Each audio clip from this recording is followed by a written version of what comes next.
दोस्तों, हमारी ज़िंदगी इस गिलास की तरह है, बिल्कुल साफ शफाफ। ये गिलास हम हैं और ये पानी जो है ये हमारे अंदर की पॉजिटिविटी, हमारे अंदर की अच्छाई है। अब लोग क्या करते हैं, लोग इस अच्छाई के अंदर अपना डर्ट डालना शुरू कर देते हैं, जैसे कि हसद है, कीना है, बुग़्ज़ है, झूठ है, नफ़रत है, कुछ आपकी अपनी नफ़रत भी शामिल हो जाती है।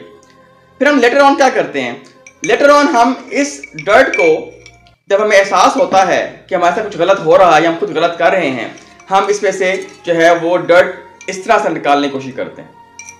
इस तरह से हमको डर्ट को निकाल रहे होते हैं, ऐसे करके निकाल रहे होते हैं, जो कि इंतहाई गलत तरीका है। हमने करना सिर्फ ये है, बजाय कि हम डर्ट निकालने के, हम इसके अंदर हम अपनी पॉजिटिविटी को शामिल कर सकते हैं।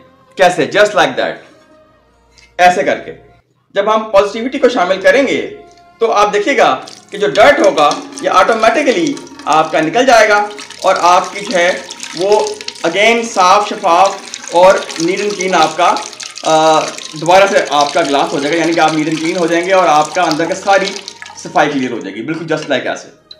तो आप पॉजिटिविटी को मत छोड़ें, पॉजिटिव रहें, ताकि जो है आपके अंदर अगर डर्ट आए भी तो ऑटोमेटिकली साफ हो जाए और धुल जाए। दुआ में याद रखिएगा। अस्सलाम वालेकुम व रहमतुल्लाहि व बरकातुहू।